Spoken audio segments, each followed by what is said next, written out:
Hola, hola, ¿cómo están mis estimados hermanos, hermanas? Espero que se encuentren muy, pero muy bien y damos gracias a Dios porque hoy estamos aquí en la 10ª lección del curso de Hermenéutica 1. Hoy en particular vamos a ver un tema bastante, bueno, los temas que vamos a ver son bastante interesantes y ya sin más que agregar, hoy vamos a ver todo esto y lo tengo titulado como la misma palabra, diferente significado, sarx, basar y pistis explicados en este estudio. Entonces, para poder dar inicio con este estudio, imaginémonos ahorita mismo, ¿verdad? Imaginémonos que usted y yo tenemos un mapa del tesoro. A simple vista, ¿verdad? Nosotros vemos el camino así, camino general, ¿verdad? Lo vemos, las montañas, los ríos, etcétera. Pero si ustedes y yo queremos encontrar el tesoro exacto donde está, usted y yo necesitamos una lupa, básicamente, para poder ver los detalles. La marca, por ejemplo, de un árbol, la sombra de una piedra, una roca, la dirección precisa de una flecha. Así, mis hermanos, básicamente con esta idea, así es la Biblia. Ya nosotros en todo este curso hemos venido aprendiendo, ¿verdad? Para ver el panorama general, los contextos, los géneros literarios, el dato central, etcétera. Pero ahora, mis hermanos, necesitamos algo más poderoso. Ajá, así como lo ven, un microscopio, básicamente. Vamos a observar en este estudio de hoy, vamos a observar las palabras una por una. ¿Por qué, Luker? Porque a veces una sola palabra puede cambiar todo el significado de un versículo. Y no solamente eso, también vamos a descubrir que una misma palabra puede significar, ¿verdad?, cosas distintas dependiendo del contexto. Entonces, si ustedes están listos, ¿verdad?, para convertirnos como en los detectives, como Sherlock Holmes y todo eso, pero va a ser detectives de palabras, vamos a iniciar. Vean o escuchen, mejor dicho, esta analogía. Un joyero no observa un diamante así a simple vista y dice, wow, qué lindo, es carísimo. No, lo coloca un joyero, lo coloca bajo un microscopio, que es una cuestión especializada que ellos usan para poder ver cada faceta, cada inclusión, cada brillo que tiene este diamante. Así es como ustedes y yo debemos de hacer con la palabra de Dios. Amén. Bueno, para iniciar en esta primera sección vamos a ir recordando, ¿verdad?, la observación en detalle que habíamos visto en la lección anterior. Entonces, reitero, en la lección anterior nosotros comenzamos con la observación en detalle. Nosotros vimos el primer punto. ¿Y cuál fue el primer punto, Luker, que vimos? Por aquello que no se acuerden. Empezamos a ver lo que era, o mejor dicho, a observar las claves gramaticales. Habíamos hablado por encimita de los tiempos verbales, el presente, el aoristo, el perfecto. Vimos conectores como las palabras pues, ahora, por tanto y etcétera. Vimos sujetos y objetos, vimos palabras repetidas. Esto es nada más como para recordar que habíamos visto. Vimos un ejemplo de 2 Corintios 5:17, ¿verdad? Esa palabra cuando dice está, que está en presente, y vimos la otra palabra es, que está también en presente, y vimos la otra palabra que es pasaron, que está en aoristo. Son, y también la otra frase, son hechas, que está en perfecto. Pero ahora, mis hermanos, pasemos al segundo punto. Y en esta segunda sección vamos a ver algo importante. Vamos a observar las palabras difíciles de entender. Sí, todo esto hay que hacerlo, aunque usted no lo crea. Cuando usted y yo estudiamos la Biblia, mis hermanos, ustedes y yo nos encontramos con palabras que no son comunes en nuestro vocabulario diario, o que estas palabras tienen un significado, ¿verdad?, técnico en teología. Estas palabras hay que observarlas, hay que apuntarlas o anotarlas, y después de que hayamos hecho eso, ¿verdad?, en la interpretación, que posteriormente vamos a pasar a la interpretación, investigar su significado. Por ejemplo, veamos este primer ejemplo en Romanos capítulo 3, versículo 24 y 25. Entonces, leo para ustedes lo que dice Romanos 3 del 24 al 25. Dice, siendo justificados gratuitamente por su gracia mediante la redención que es en Cristo Jesús, a quien Dios puso como propiciación por medio de la fe en su sangre, para manifestar su justicia a causa de haber pasado por alto en su paciencia los pecados pasados. Ahora, bueno, Luke, ¿qué vamos a hacer en este versículo? Bueno, vamos a ver las palabras difíciles, ¿verdad?, de observar. Por ejemplo, ¿como cuáles? Podemos encontrar en esos textos, encontramos palabras difíciles como justificados, gracia, redención, propiciación, sangre, justicia, paciencia. Ustedes en sus casas, ustedes pueden hacer este ejercicio, esta tarea, y ir buscando palabras. Y les voy a decir algo, no crean que porque hay una palabra que usted y yo usamos en el español, en nuestro español, y que la usamos y que podamos entenderla, y no se deje llevar. Si usted la ve ahí, y es probable que usted diga, mira, pero esta es la común que usemos, igual, mejor verifíquela. Entonces, reitero, palabras difíciles de observar en el texto que vimos de Romanos 3. Justificados, gracia, redención, propiciación, sangre, justicia, paciencia. Ahora, vamos a hacer el análisis de esta palabra justificados de una vez para entrar.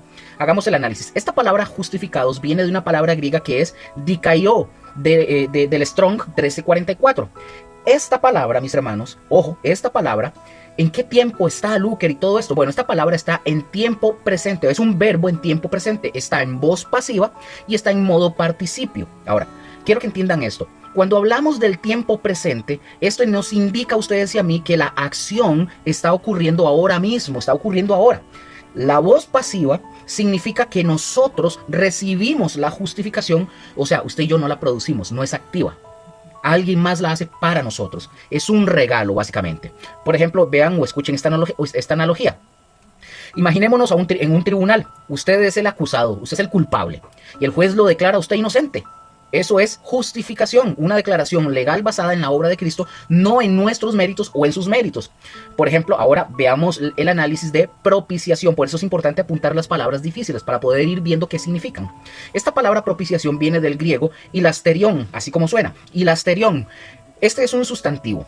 En el Antiguo Testamento, mis hermanos, ¿verdad? Lo que era el propiciatorio era la tapa, ojo, era la tapa del arca donde se rociaba la sangre para cubrir pecados. Cristo es nuestro propiciatorio. Amén. Otro ejemplo para que lo tengan ahí. Oseas. El ejemplo número 2. Oseas capítulo 6, versículos 7 y 9. Leo para ustedes, escuchen bien lo que dice el texto, o los textos. Mas ellos, Gualadán, traspasaron el pacto. Allí prevaricaron contra mí. Galaad, ciudad de hacedores de iniquidad, manchada de sangre. Y como ladrones que esperan a algún hombre, así una compañía de sacerdotes mata en el camino hacia Siquem. Así cometieron abominación. Entonces, si estamos en el estudio de hermenéutica, tenemos que apuntar las palabras difíciles. Entonces, usted en su casa, tome su cuadernito, tome su hoja y anote las palabras. Yo se las voy a ir diciendo, pero usted haga el ejercicio con otros textos. Palabras difíciles que encontramos en estos versículos. Por ejemplo, traspasaron, prevaricaron, pacto, iniquidad, manchada de sangre, compañía, Siquem, abominación. Alguien me podría decir, pero también es, bueno, yo les estoy dando unos ejemplos para que ustedes tengan la idea, ¿verdad? Para que ustedes lo practiquen. Por ejemplo, cuando nosotros aquí se menciona Siquem, bueno, ¿qué es Siquem? Bueno, era un lugar sagrado donde Abraham edificó altar. José fue enterrado también, Josué renovó el pacto. Matar allí, en Siquem, era una profanación total, como tal. Otro ejemplo, estamos avanzando para que ustedes tengan los ejemplos y ustedes lo practiquen. Ejemplo número 3, Efesios 1, del 1 al 7. Yo no voy a leer todos los versículos, pero usted lo puede hacer en su casa y yo les voy a ir dando las palabras para que ustedes las identifiquen y puedan ir buscando significados. Efesios 1, del 1 al 7 dice, Pablo apóstol, ¿verdad? Bendice el versículo 3, bendito sea el Dios y Padre, lo estoy como recortando para no hacer esto tan extenso, que nos bendijo según nos escogió en él antes de la fundación del mundo, habiéndonos predestinado para ser adoptados hijos suyos. Aquí encontramos varias palabras, igual hay que anotarlas. ¿Cuáles? Luker, encontramos por ejemplo en esos textos, apóstol, santos, fieles, gracia, bendición, celestiales, escogió, sin mancha, predestinados, adoptados, redención y riquezas. Por ejemplo, la palabra predestinados. Pongan atención porque aquí la palabra predestinados no significa que Dios programa robots. Significa que Dios tenía un plan desde antes de la creación, que los que creyeran en Cristo Jesús serían adoptados como hijos suyos. Amén. Ahí tienen que ir viendo todo eso. Yo ahorita más adelante les voy a dar algunas herramientas que a ustedes les va a ayudar bastante para todo esto, pero tienen que anotar las palabras difíciles para poder buscar posteriormente el significado de todo esto. Ejemplo 4, Filipenses 2 del 5 al 11. Solo voy a leer una fracción del texto. Usted en su casa léalo, saque cada palabra, cada detalle que vayan a ir viendo. Dice el texto de Filipenses 2, 5 al 11. Haya en vosotros este sentir que hubo en Cristo Jesús, el cual, siendo en forma de Dios, no estimó el ser igual a Dios como cosa que aferrarse, sino que se despojó a sí mismo tomando forma de siervo. Me detengo aquí. Palabras difíciles que encontramos, por ejemplo, en estos textos. Sentir, forma de Dios, estimó, aferrarse, despojó, forma de siervo, semejante, condición de hombre, se humilló y exaltó. Veamos, por ejemplo, así muy breve, el análisis de se despojó. Esto es muy interesante. Esta palabra viene del griego kenoo, así kenoo, con 2 o. Este es un verbo que está en tiempo aoristo, es decir, es una acción puntual completada. Está en voz activa, es decir, él mismo decidió él.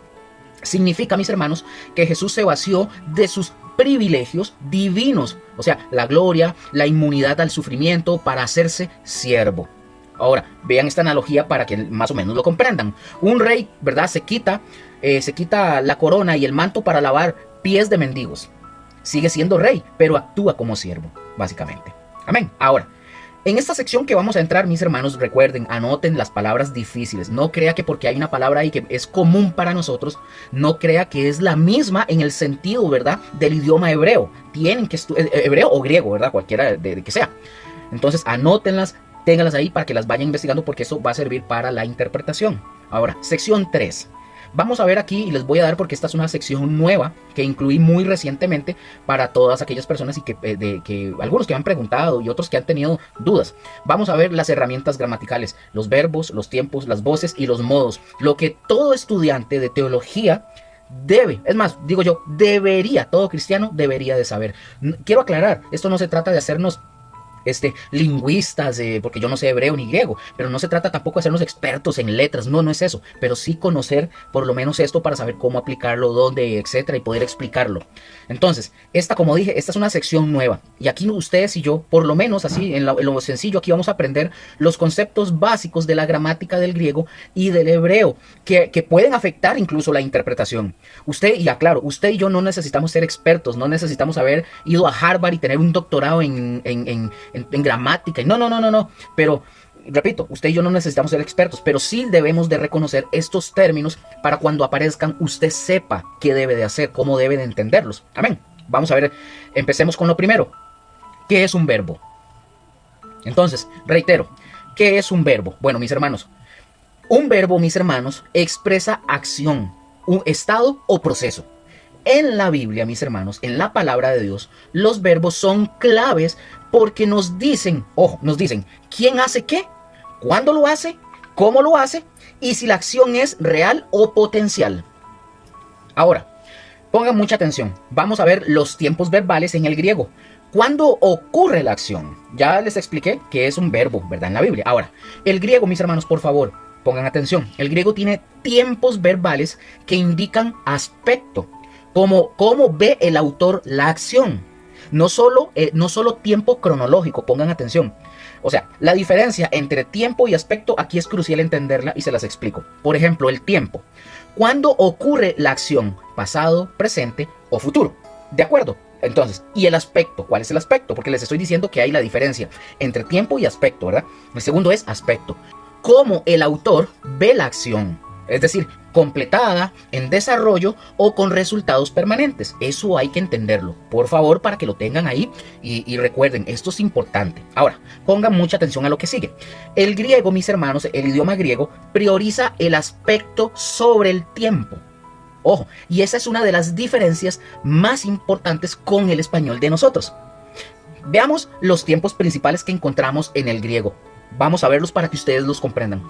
Yo espero que puedan ir comprendiendo bien esto. Si no, usted puede pausar el video, ponerlo en más lento para que lo vaya viendo, para que vaya viendo cada cosita. Ahora, reitero, veamos los tiempos principales que encontramos en el griego. Encontramos el presente. Ojo con esto. El presente, mis hermanos, indica una acción continua en desarrollo. No es una acción que ocurre una sola vez. No, es algo que está sucediendo ahora o que tiene continuidad. Por ejemplo, porque lo mejor para aprender es con ejemplos. Por eso voy a poner ejemplos con la misma Biblia para que se comprenda. La siguiente porción de este texto. Estad siempre gozosos. De primera de Tesalonicenses 5:16. El apóstol Pablo no dice alégrense una vez y ya. No dice eso. Dice el apóstol Pablo, sigan gozosos continuamente. Amén. En presente es algo continuo. Otro ejemplo para entenderlo.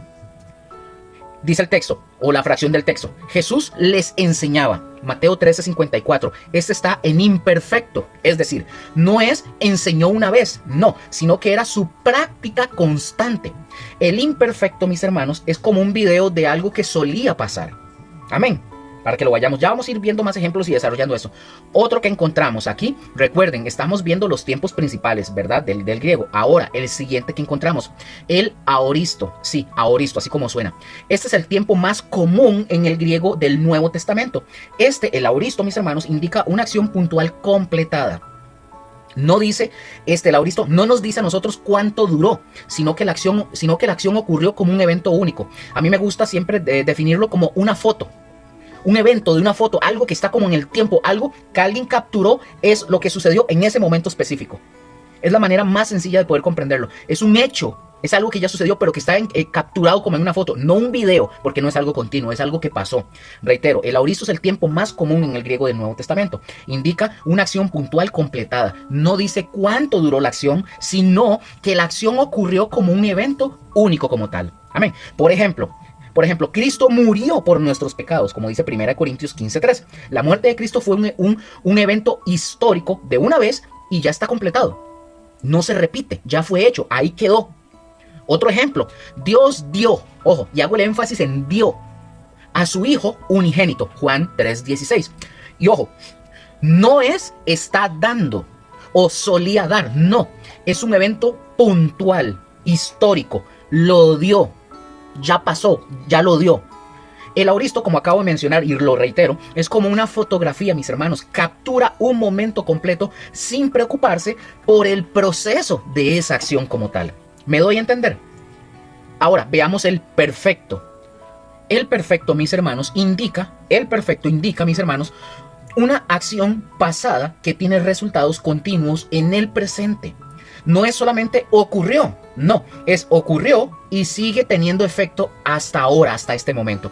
Por ejemplo, reitero, lo mejor es trabajar esto con ejemplos para que lo puedan comprender mejor. Si ustedes hacen el ejercicio, lo van a tener todavía más en el entendimiento. Vean este ejemplo, cuando dice Efesios 2:5, estáis salvos. Es decir, fuisteis salvos en el pasado y siguen siéndolo el día de hoy. El efecto de la salvación continúa, ¿me doy a entender? Otro ejemplo, está escrito, Mateo 4:4. Lo que se escribió en el pasado sigue escrito hoy, tiene autoridad permanente hoy aún. El perfecto, mis hermanos, es como una marca que dejó un evento pasado como tal. Amén. Ahora tenemos otro, el futuro.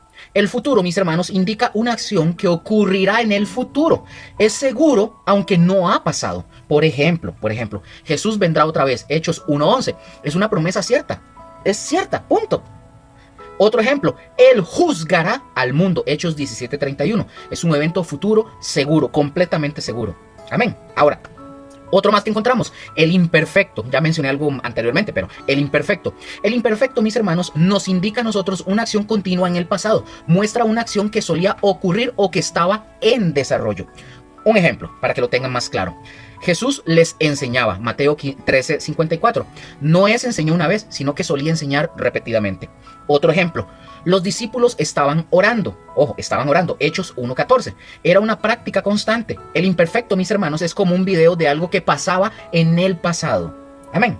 Ahora, quiero volver a repetir unas cositas para recordar los tiempos, ¿verdad? Estamos en lo que es de los tiempos del griego. Vimos el presente, ¿y el presente qué era? El presente, mis hermanos, recuerden, es una acción continua ahora. Es como un video actual. Vimos el aoristo, ¿verdad? Para que lo tengamos ahí. El aoristo es una acción completada de una vez. Es como una foto instantánea. Vimos el perfecto. Es una acción pasada con efectos presentes. Marca que perdura. Vimos el futuro también, mis hermanos, que es una acción que ocurrirá. O sea, es como una promesa.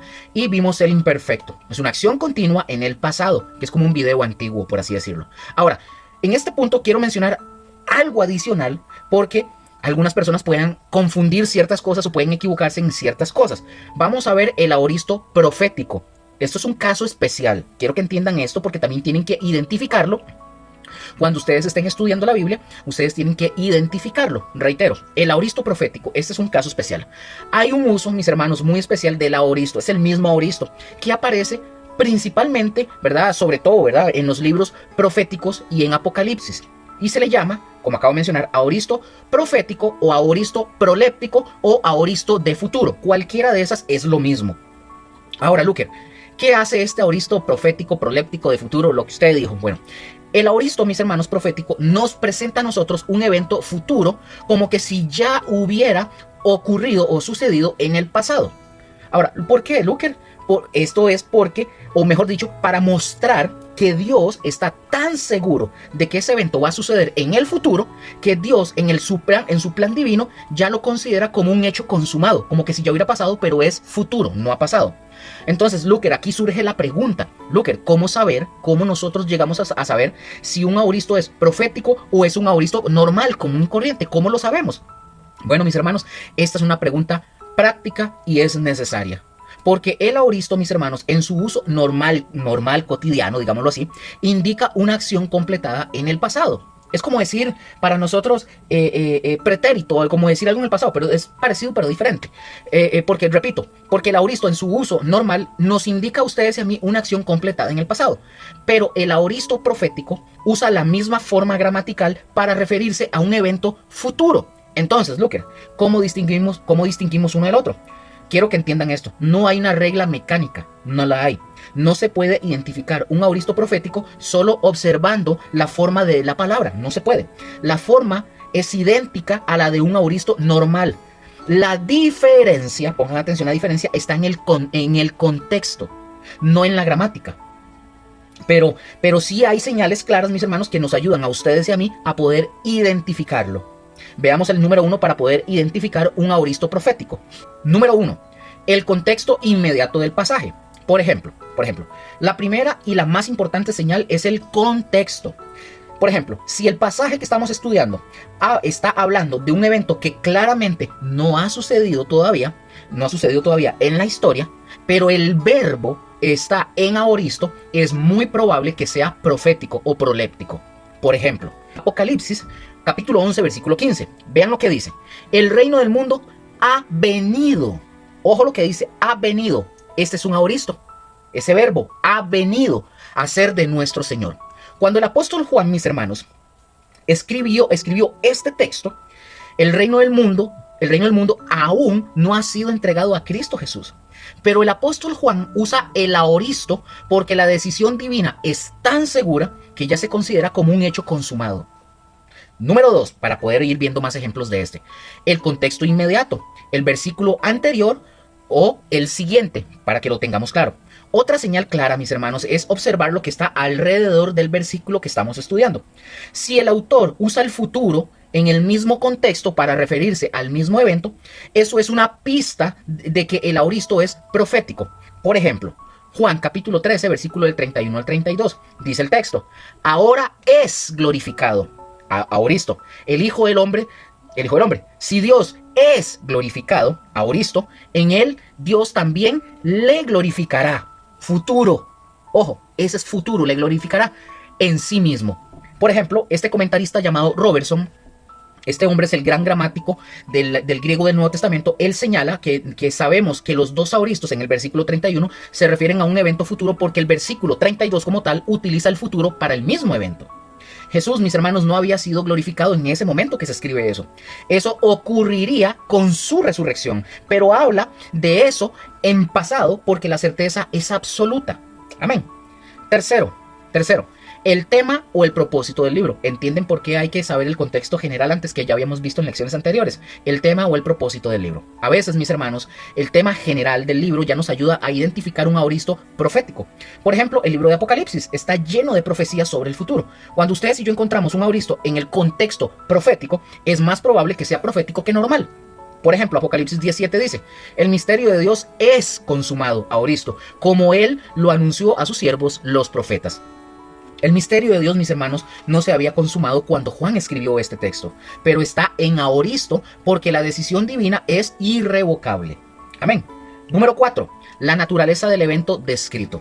Si el evento descrito, mis hermanos, es de tal naturaleza que no puede haber ocurrido en el pasado, por ejemplo, la victoria final de Cristo, la resurrección de los santos, el juicio final, entonces el aoristo es profético. Tan sencillo como eso. Vean este ejemplo, Romanos 8:30. Y a los que predestinó, a esos también llamó. Y a los que llamó, a esos también justificó. Y a los que justificó, a esos también glorificó. El apóstol Pablo, mis hermanos, pongan atención, usa aoristo para la glorificación futura. ¿Por qué, Luker? Porque en el decreto eterno de Dios ya es un hecho consumado. Simple. Número 5. El testimonio de los eruditos y las herramientas de estudio. Vean, mis hermanos, ustedes y yo, y vean, gracias a Dios por eso. Ustedes y yo no tenemos que hacer este trabajo solos. No, ya usted no lo tiene por qué hacer solo. Usted y yo podemos consultar comentarios, gramáticas del griego y también herramientas como la BDAG, el Taller o el Strong, el Vine, etc. para ver si un pasaje en particular es identificado como aoristo profético. Ustedes y yo, para que lo tengan de una vez, ustedes y yo podemos consultar comentarios, gramáticas del griego y herramientas digitales como por ejemplo Logos Kalogos. ¿Y Luker, qué es Logos Kalogos? Bueno, Logos Kalogos, mis hermanos, es una herramienta gratuita y es sencilla para utilizar, para analizar la Biblia en su lengua original, ¿verdad? Tanto el hebreo como el griego, con diccionarios y análisis morfológico. Encontramos otra herramienta, el Bible Hub, Bible Hub. Esta ofrece interlineales, ¿verdad? Entre griego y español, ¿verdad? Concordancias del Strong y acceso a múltiples comentarios. También encontramos Blue Letter Bible. Esta aplicación o esta página permite explorar el hebreo y el griego original con léxicos interlineales y herramientas de búsqueda. También tenemos el Enduring Word, ¿verdad? Es el comentario versículo por versículo de David Guzik, ¿verdad? Es muy útil para ver cómo un erudito aplica estos conceptos en la práctica. También encontramos Logos Bible Software. Es una plataforma más avanzada, ¿sí? Que permite el análisis profundo de textos originales. Por ejemplo, un hombre muy reconocido, el gramático Daniel B. Wallace, en su obra llamada, vean, yo no sé inglés, pueden reírse de mí, su obra se llama Greek Grammar Beyond the Basics. Ahí se los voy a poner en español porque no sé inglés. Ahí, mis hermanos, él explica que el aoristo proléptico o profético implica una transferencia retórica de un evento futuro, como que si ya hubiera pasado, como que si ya fuera pasado, para enfatizar la certeza del evento. Y herramientas, por ejemplo, como Logos Kalogos, Bible Hub, entre muchas más, no solo esas, nos permiten a ustedes y a mí ver el texto griego, identificar el tiempo verbal y posteriormente consultar con comentarios o léxicos para confirmar si estamos ante un aoristo profético.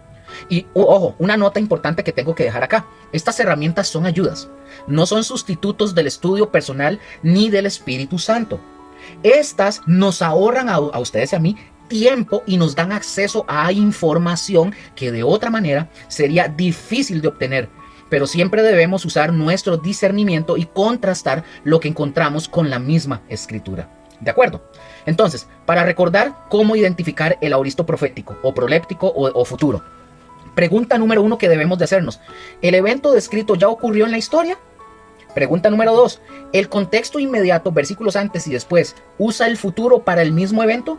Pregunta número 3, ¿el tema del libro es profético como Apocalipsis? Y pregunta número 4, ¿la naturaleza del evento no pudo haber ocurrido en el pasado?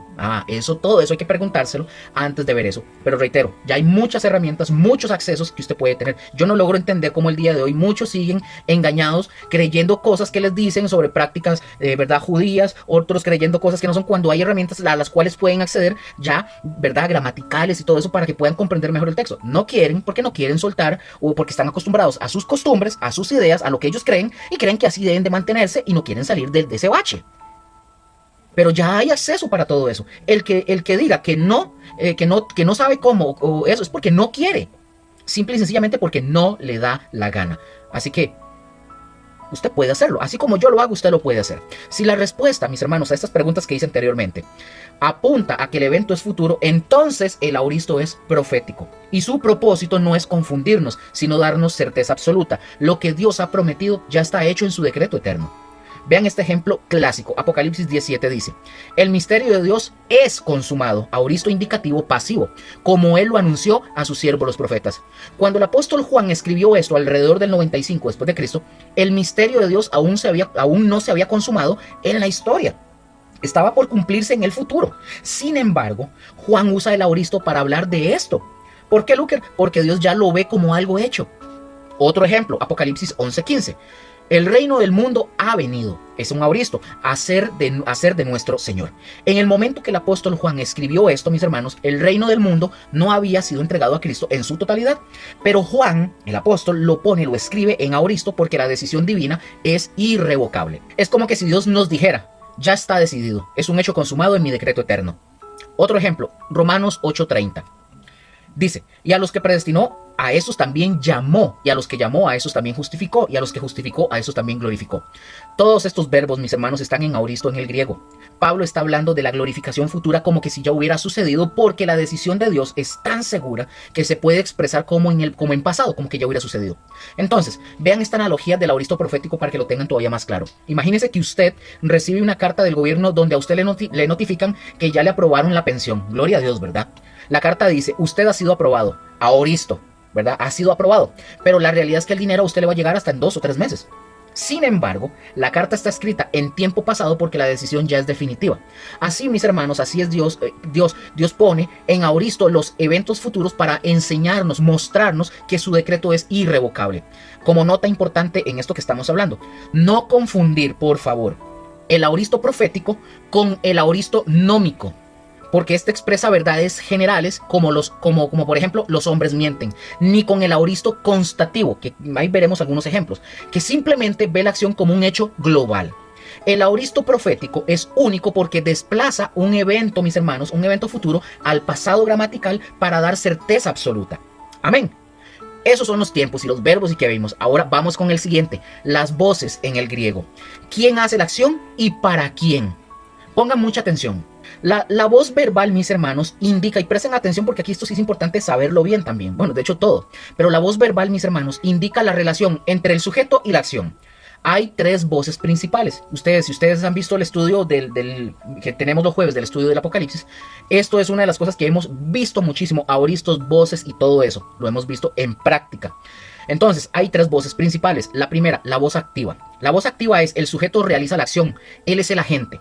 Un ejemplo, Jesús sanó al enfermo, es decir, Jesús es quien hace la sanidad. Otro ejemplo, Pablo escribió a los romanos, es decir, Pablo es el que escribe. La otra voz, la segunda, la voz pasiva. El sujeto recibe la acción, o sea, alguien más la realiza. Por ejemplo, el enfermo fue sanado por Jesús, es decir, el enfermo recibe la sanidad. Jesús es el que hace la acción, pero el pasivo, por así decirlo, es el enfermo que recibe la acción. Otro ejemplo, fueron salvos por gracia, como lo dice Efesios 2:5. Es decir, ellos no se salvaron a sí mismos, recibieron la salvación. Amén. La voz pasiva, mis hermanos, es clave cuando ustedes y yo queremos saber quién es el que realmente actúa. Amén. Voz media, esta es muy interesante. La voz media a mí me llama mucho la atención, es una de las que a mí más me llama la atención. El sujeto, pongan atención, la voz media es el sujeto hace la acción, pero para su propio beneficio o perjuicio. La acción regresa al sujeto. Vean este ejemplo. Judas se ahorcó, Mateo 27:5. No solo realizó la acción de ahorcarse, sino que él mismo sufrió la consecuencia. Es una acción que recae sobre el sujeto. Otro ejemplo, se fue al campo. La acción de irse es para su propio beneficio. Otro ejemplo, ellos se apartaron. La acción de apartarse recae sobre ellos mismos. Ojo con esto. Este ejemplo de la voz media. Un ejemplo, el agricultor se compró una casa. Él la compró para sí mismo.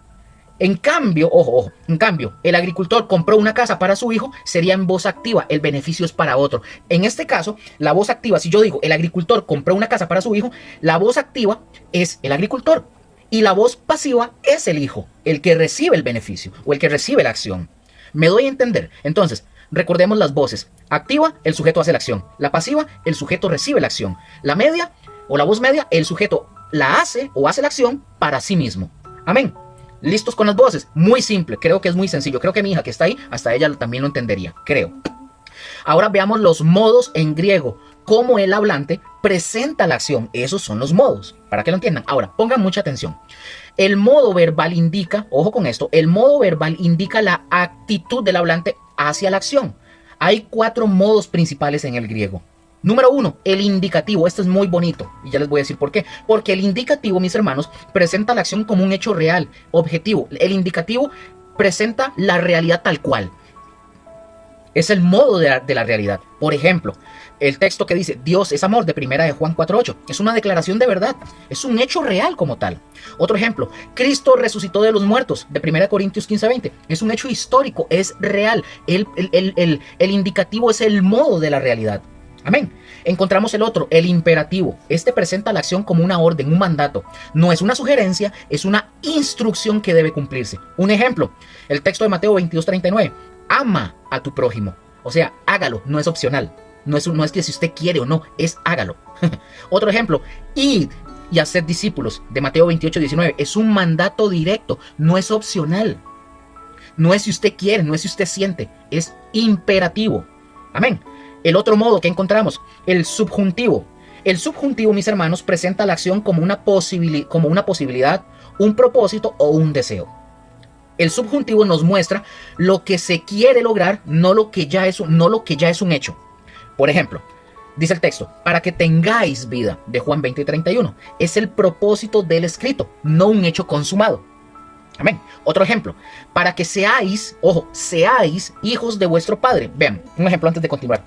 Todos esos textos, ustedes utilizan logos calogos, ustedes van a ver ahí que ahí les aparece todo esto. Si es un subjuntivo, que si está en tercera persona, está en indicativo, está en esto, en tercera persona plural o singular, todo eso lo van a ver ahí. Ya ustedes lo pueden tener y pueden identificar las palabras para que lo tengan. Entonces, por eso aquí estoy haciendo el énfasis en la palabra seáis, ¿verdad? Que estamos hablando del subjuntivo. Entonces dice el texto, para que seáis hijos de vuestro Padre, de Mateo 5:45. Es un propósito, no una declaración de hecho. Amén. Y encontramos el cuarto modo, el optativo. El optativo, mis hermanos, presenta la acción como un deseo. Ojo, presenta la acción como un deseo. Es menos común en el Nuevo Testamento. Esta expresa un anhelo. Un ejemplo. Ojalá vengas. Se utiliza en oraciones como de deseo. Otro ejemplo, ojalá el Señor os haga crecer, como dice primera de Tesalonicenses 3:12. Es un deseo pastoral como tal. Amén. Como dije, el optativo es menos común en el Nuevo Testamento, pero sí, ahí aparecen. Vean la analogía, por ejemplo, de los modos. El indicativo, mis hermanos, es la realidad. Esto es así tal cual. El imperativo es la orden, hágalo. El subjuntivo es el plano de lo que se quiere lograr, o sea, para que suceda. Y el optativo es el suspiro, ojalá, ojalá. Entonces, mis hermanos, en este punto pasemos a lo siguiente, porque no solamente tenemos el griego. Ahora vamos a ver conceptos básicos del hebreo. Vamos a ver los stems o los patrones verbales, pero del hebreo. Ya vamos a ver qué es cada cosa, qué es eso, Luke, qué stems y todo eso. Ya lo vamos a ver. En el hebreo, mis hermanos, el hebreo no tiene tiempos. Vean qué interesante. El hebreo no tiene tiempos, como el español. Tiene perfecto, acción completada, e imperfecto, a acción incompleta. Les voy a ser muy sincero, para mí el hebreo me es más sencillo entender ciertas cuestiones del griego que del hebreo, pero eso no significa que como que es un poco más complejo, no significa que lo vamos a dejar de lado. No, hay que verlo. Entonces, quiero que entiendan algo. Pero lo más importante de lo que vamos a hablar en esto del hebreo son los stems. Así, S-T-E-M-S, stems. Look, ¿y qué son stems? Patrones de vocales que modifican el significado del verbo. Ahorita ya lo voy a ir definiendo un poquito más para que entiendan qué es eso. Un stem, mis hermanos, es como un molde que cambia el significado de una raíz. Es decir, un stem es una construcción gramatical. Eso es. Es como una construcción gramatical. Entonces, vamos a conocer cuáles son los stems gramaticales principales en el hebreo, o las construcciones gramaticales en el hebreo, las principales. El primero, el kal. Yo esto lo he mencionado varias veces. Y Luker, ¿qué es el kal? Q-A-L. El kal, mis hermanos, es la forma más básica y simple. Indica una acción, es el verbo más simple. Indica una acción activa sin modificaciones. Por ejemplo, él rompió. Es una acción simple y directa. Él rompió. Otro ejemplo bíblico. Dios creó los cielos. Génesis 1:1. Es una acción simple. Amén. Ese es el kal. Vamos a ver ahora el nifal. Nifal, así como suena. Este nifal, mis hermanos, indica voz pasiva simple o reflexiva. La acción recae sobre el sujeto o es recibida por él. Por ejemplo, que diga un texto, fue roto, la acción es recibida. Otro ejemplo bíblico, el libro fue escrito, la acción es recibida. Amén. El otro stem que vamos a ver es el piel, así piel, como se escribe como la piel, piel. El piel, mis hermanos, este es muy interesante, dicho sea de paso. El piel indica una acción intensiva o causativa. El piel da más fuerza a la raíz. Un ejemplo, él hizo pedazos. Es más intenso que rompió. Voy a un ejemplo bíblico. Ellos adoraron. Es un trabajo intenso. No solo se inclinaron, sino que adoraron con intensidad. Amén. El otro stem que encontramos es el pual. Así, pual. Pual. P-U-A-L. Mis hermanos, este es el pasivo del piel. Este indica una acción intensiva recibida. Por ejemplo, fue hecho pedazos. Es un pasivo intensivo. Otro ejemplo bíblico, fue bendecido.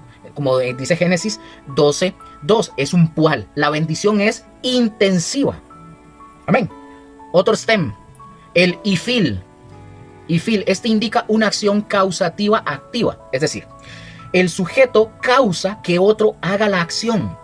Por ejemplo, él hizo quebrar, es decir, no solo rompió, sino que causó que algo se rompiera.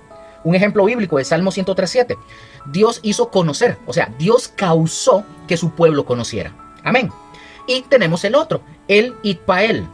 El itpael, mis hermanos, indica una acción reflexiva o recíproca.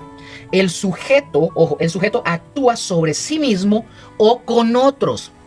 Un ejemplo, él se quebró a sí mismo. La acción recae sobre el sujeto. Un ejemplo bíblico, se santificó a sí mismo. Levítico 27. Es una acción reflexiva. Por ejemplo, veamos con la raíz de la palabra santo del hebreo, que viene de una raíz que es QDSH. QDSH. Entonces, podemos encontrar en esta el cal. Él es santo. Si nosotros viéramos esto, el santo, ¿verdad? La raíz santo, si estuviera en cal, es él es santo, es el estado. Si lo viéramos en piel, diría él santificó, hizo santo a otro. Si lo viéramos en ifil, diría él consagró, o sea, causó que algo fuera santo. Pero si lo vemos en itpael, diría él se santificó a sí mismo, es una acción reflexiva. Amén. Otro ejemplo, para que lo tengamos. Ahí en la pantalla yo les pongo los ejemplos para que lo vayan viendo. Otro ejemplo con la raíz recordar. Si estuviera en cal, diría él recordó, es una acción simple. Si estuviera en piel, diría él recordó con intensidad, el énfasis en recordar. Si estuviera en ifil, diría él hizo recordar, causó que otro recordara. Y si estuviera en itpael, diría él se recordó a sí mismo, reflexivo. Entonces, vean esta analogía, ¿verdad? De los stems, ¿verdad? Los stems, ¿verdad? Hebreos, son como filtros de cámara. La misma foto, ¿verdad? La raíz cambia de color según el filtro. Cal, piel, ifil, etcétera, etcétera. El significado básico se mantiene, pero el matiz cambia. Amén. Entonces, espero haberme dado a entender. Ahora, quiero darles un concepto adicional, porque no lo puse aquí, pero lo tengo acá. Un concepto adicional, el vav consecutivo en hebreo. V-A-V, vav, así como suena. El vav conversivo en hebreo. Y quiero que presten mucha atención a esta. En hebreo, mis hermanos, en el idioma hebreo, hay una partícula llamada vav, que parece un palito, parece una i. Ahí se las voy a poner. Que cuando esta se añade a un verbo, esta puede invertir el tiempo del verbo. Esta es una característica única del hebreo narrativo que no existe en el español ni en el griego. Ojo con esto. Aquí encontramos, por ejemplo, el vav con imperfecto. Mis hermanos, el vav con imperfecto convierte una acción incompleta en una acción pasada. Por ejemplo, para que entiendan esto. Por ejemplo, el texto de Génesis capítulo 1, versículo 3. Y dijo Dios sea la luz. El verbo dijo en hebreo está en imperfecto con vav y se traduce como pasado. Sin el vav sería él dirá o él dice, pero con el vav se convierte en él dijo. Es la forma en que el hebreo narra eventos pasados. Esto es bonito, es interesante. Es muy muy interesante y de prestarle mucha atención. Ahora encontramos el vav con perfecto. El vav con perfecto, mis hermanos, convierte una acción completada en una acción futura, que es menos común. Por ejemplo, que dijera una frase, y escaparás. El vav convierte el perfecto en una acción futura. Vean este ejemplo práctico para que lo entendamos mejor. De Génesis 1, del 1 al 3, y dice, en el principio creó Bará, porque Bará es crear de la nada, eso lo veremos después. En el principio creó Bará, está en perfecto.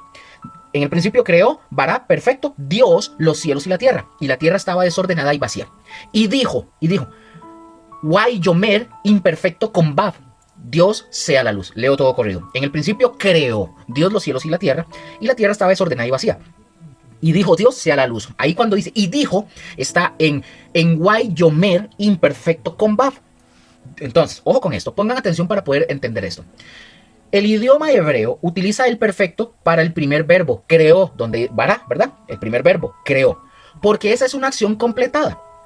Pero para el resto de la narrativa, el hebreo usa el imperfecto con vav, es decir, y dijo, y vio, y llamó, para contar la historia en tiempo pasado.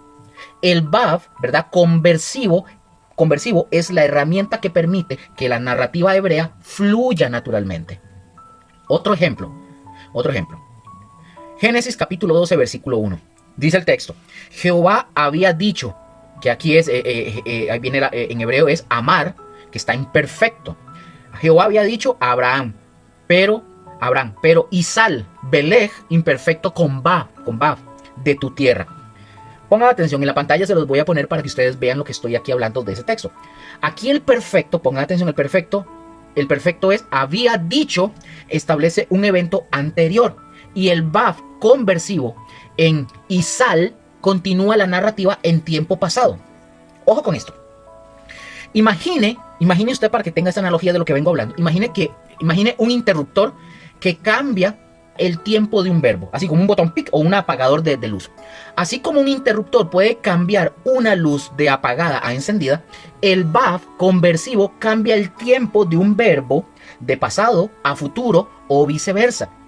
Este mecanismo, mis hermanos, es una de las claves para poder entender la narrativa del Antiguo Testamento. Amén. Otro más que vamos a ver, el participio. Ojo con esto, porque aquí, repito, el hebreo yo lo considero difícil, pero vea, el participio, el verbo que actúa como un adjetivo. Pongan atención, estamos en el hebreo. El participio, mis hermanos, es un verbo con características de adjetivo. Este describe a alguien que está haciendo una acción. Recuerden algo, en el griego el participio es muy común y añade matices importantes. Por ejemplo, el participio presente indica una acción continua simultánea al verbo principal. Por ejemplo, estoy hablando de lo que pasa en el griego. Por ejemplo, id pues y haced discípulos a todas las naciones bautizándolos, de Mateo 28, 19. En el griego, mis hermanos, el participio bautizándolos explica cómo se hacen discípulos mientras los bautizan. No es después de bautizarlos, sino en el proceso de bautizarlos. Otro ejemplo, estamos viendo del griego para entender también la parte del hebreo. Otro ejemplo, mirando ellos al cielo, Hechos 1:10, está en participio presente. Los discípulos, mis hermanos, están mirando al cielo mientras Jesús asciende. La acción de mirar ocurre al mismo tiempo que la ascensión. Otro ejemplo, ojo, dice el texto, siendo todos de un mismo corazón, Hechos 4:32, participio presente. Este describe el estado continuo de la comunidad de creyentes. Ahora, ponga atención, el participio aoristo, porque estoy aquí viendo el ejemplo de lo que les dije, ¿verdad? Sobre el participio, ¿verdad? El verbo que actúa como adjetivo, de la parte del griego que yo no se los había puesto. El participio aoristo. Ojo, el participio aoristo, mis hermanos, indica una acción puntual anterior al verbo principal. Por ejemplo, un texto que dice, habiendo oído, el rey se turbó, Mateo 2:3. Primero oyó, luego se turbó. La acción de oír es anterior y puntual. Otro ejemplo, habiendo resucitado Cristo, Romanos 6:9. La resurrección es un evento puntual que ocurrió antes de que Cristo muera. Ya no muere más. Amén. Ahora, participio perfecto. Este, mis hermanos, indica una acción completada con resultados continuos. Por ejemplo, que diga un texto, conociendo la verdad, implica que la verdad fue conocida y ese conocimiento sigue vigente. Otro ejemplo, estad firmes en la fe. 1 Corintios 16:13 es el participio perfecto. Este implica que ya han estado firmes y deben continuar estándolo.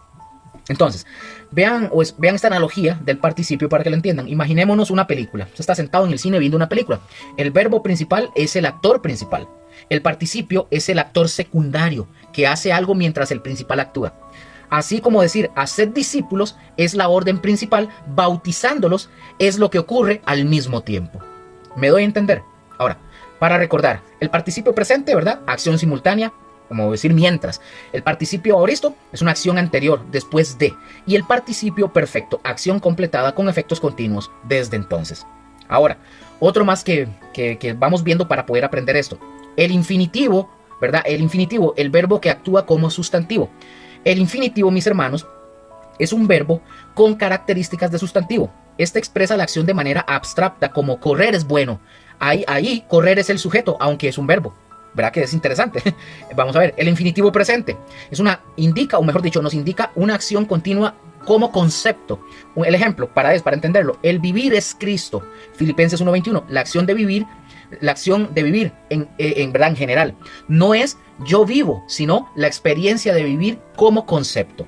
Otro ejemplo, El amar a Dios es guardar sus mandamientos. La acción de amar es el sujeto de la oración. Y el infinitivo aoristo indica, mis hermanos, una acción puntual como concepto, ¿verdad? No rehuso que yo muera, sino que el infinitivo, ¿verdad? Se usa el infinitivo para enfatizar el acto de morir como un evento puntual. Otro ejemplo, el morir es ganancia. Filipenses 1:21. La acción de morir como evento es ganancia. La analogía, imaginémonos una caja vacía. Una caja vacía. El infinitivo, mis hermanos, es como poner la acción dentro de una caja conceptual y decir, esta acción en abstracto es algo. Así, el vivir infinitivo no es yo vivo, sino la experiencia de vivir en general. Amén. Entonces, en resumen de las formas no personales. Entonces, en este punto les presento un resumen de las formas no personales y sus funciones. El participio presente, ¿verdad?, indica una acción continua, simultánea al verbo principal. Y el ejemplo que les di fue bautizándolos de Mateo 28:19, mientras bautizan. El participio aoristo indica una acción puntual anterior al verbo principal. El ejemplo, habiéndolo oído, ¿verdad?, de Mateo 2:3, después de oír. El participio perfecto indica acción completada con resultados continuos. El ejemplo, conociendo, habiendo llegado a conocer. El infinitivo presente, mis hermanos, indica acción en sí misma como sustantivo. Y el ejemplo, el vivir es Cristo. Filipenses 1:21, la acción de vivir. Y el infinitivo aoristo es una acción, indica una acción puntual como sustantivo. El ejemplo, no rehuso morir. Hechos 25:11, el acto de morir. Y para que ustedes lo recuerden, el participio, mis hermanos, es como un adjetivo que añade detalle a una acción. Lo que haces mientras haces otra cosa. El infinitivo, mis hermanos, es como un sustantivo que convierte la acción en un concepto. La cosa en sí misma, ¿verdad? Ambos son herramientas que el griego utiliza para ser más preciso. Y una nota, quiero que entiendan aquí alguna nota sobre escatología y sobre hermenéutica, ¿verdad? Eso es una reflexión personal que no es doctrinal ni vinculante a la salvación, aclaro. Y antes ya de entrar a lo que es la interpretación, ¿verdad?, ya a ver la interpretación, yo quiero compartir así muy brevemente una reflexión que surge de una manera natural al aplicar la metodología que ustedes y yo hemos venido aprendiendo. Esto no es una imposición doctrinal, aclaro, sino una observación basada en la hermenéutica que practicamos. Cuando ustedes y yo aplicamos los principios de observación que hemos venido viendo y estudiando, el contexto general y específico, análisis de tiempos verbales, voces, modos, stems y principios de interpretación literal, hay una postura escatológica que emerge, que sale a la luz con mayor solidez que las otras posturas. Y estoy hablando del premilenialismo.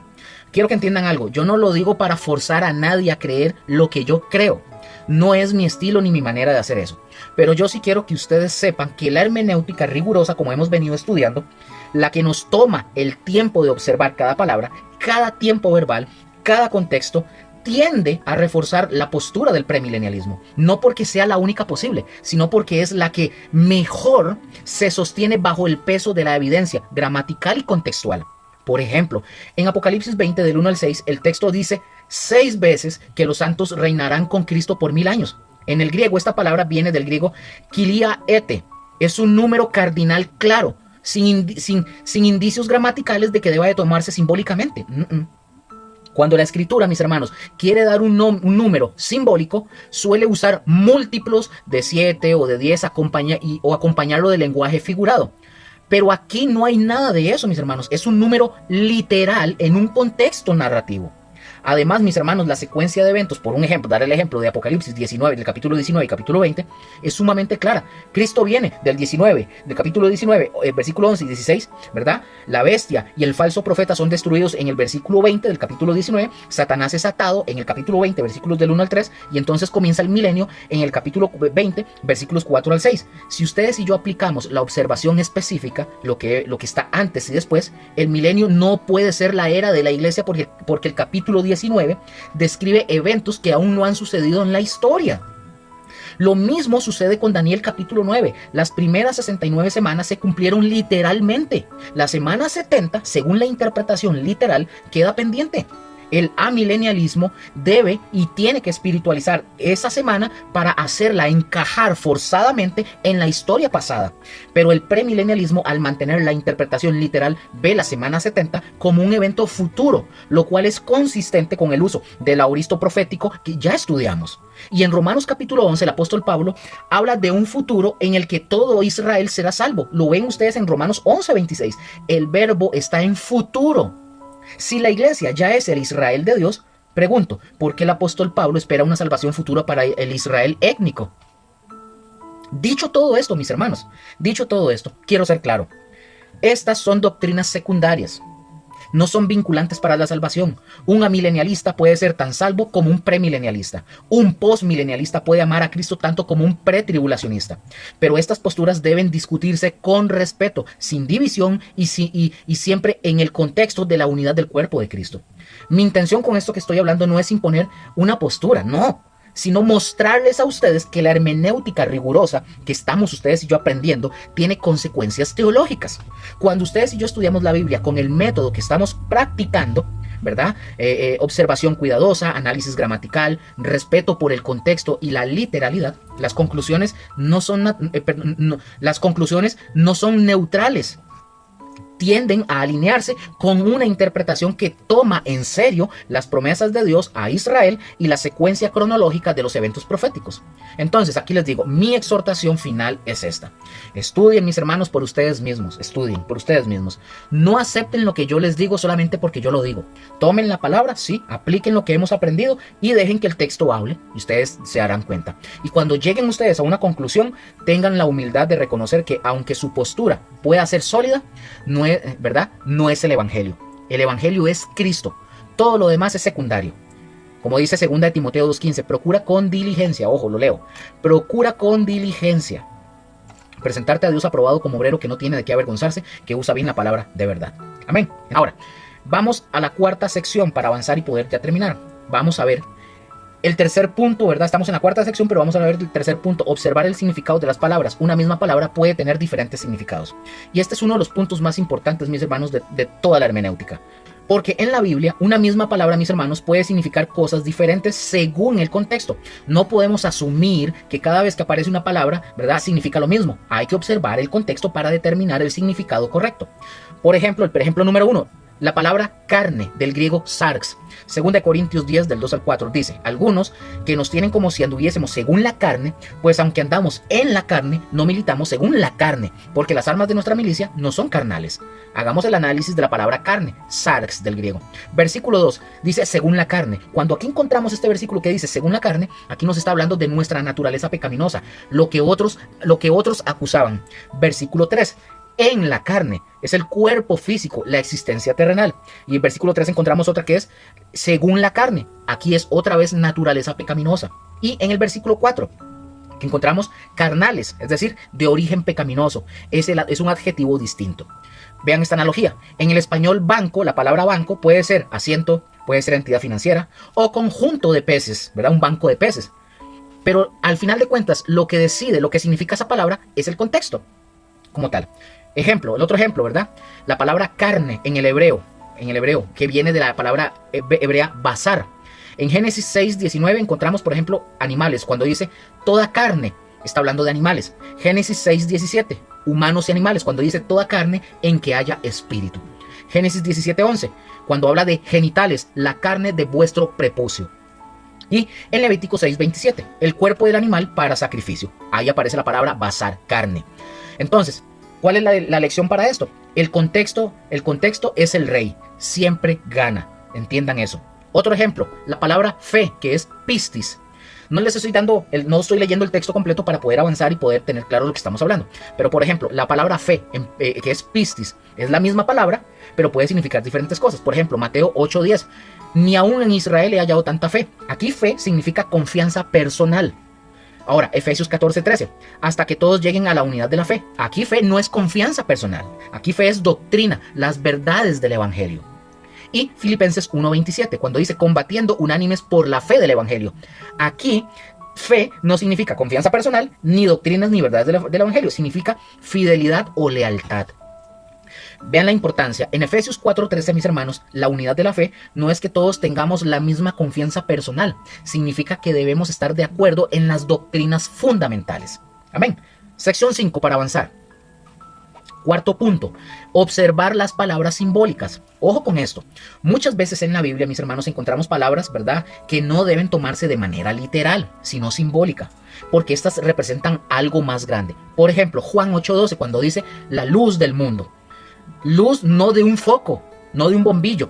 Simboliza que Jesús revela la verdad, guía, da vida y expone las tinieblas. Juan 10 menciona al buen pastor, ¿verdad? ¿Cuáles palabras simbólicas encontramos ahí? La puerta es Jesús, el redil es el pueblo de Dios, las ovejas, los creyentes, el ladrón, ¿quiénes son? Los falsos líderes, los fariseos. ¿Y quién es el pastor? Jesús. Otro más, Salmo 18:2. 7 símbolos de Dios. Ahí aparecen en ese Salmo 18:2, aparece la roca, que simboliza firmeza. El castillo simboliza la fortaleza. Libertador es el rescatador. También aparece la palabra fortaleza, que es el poder. El escudo, protección, fuerza, vencer. Alto refugio, lugar inaccesible. Entonces, ¿cómo predicar con símbolos, verdad? Con Dios es mi roca. Bueno, uno puede predicar, ¿verdad? Con ese versículo decir, bueno, Dios es mi roca. ¿Por qué? Porque la roca es estable, es fuerte, da sombra, es alta, es eterna. Es un ejemplo para que lo tengan ahí. Sección 6. Preguntas clave para la observación. Después de toda la observación en detalle, mis hermanos, ustedes y yo tenemos que hacernos 4 preguntas. La número 1. ¿Qué quiso decir Dios, el autor con esta palabra? Es la intención original. Número 2. ¿Qué significa esta palabra en su idioma y en su contexto? Es el significado original. Número 3. ¿Cuál es el contexto de la palabra? O sea, los alrededores, ¿verdad?, de la palabra. Y número 4. ¿Realmente es la idea del autor lo que yo estoy observando? Es decir, es evitar ver elefantes voladores. ¿Y Luker, qué se refiere con elefantes voladores? Son cosas, cuando yo digo elefantes voladores, son cosas que usted y yo nos imaginamos que vemos en el texto, pero que no están en el texto. Son invenciones nuestras y eso es hacer eisegesis. Por ejemplo, yo ya lo mencioné mucho sobre esto. El ejemplo de Génesis capítulo 2 versículos del 10 al 14. De los 4 ríos, que eran ríos literales, reales. Pero viene un pastorcito, un maestro y dice que los 4 ríos representan la misericordia, la bondad, el amor y la piedad. Eso no está en el texto, mis hermanos. Eso es un elefante volador. Y tras de eso de color rosado. No vean elefantes voladores donde no lo hay. Amén.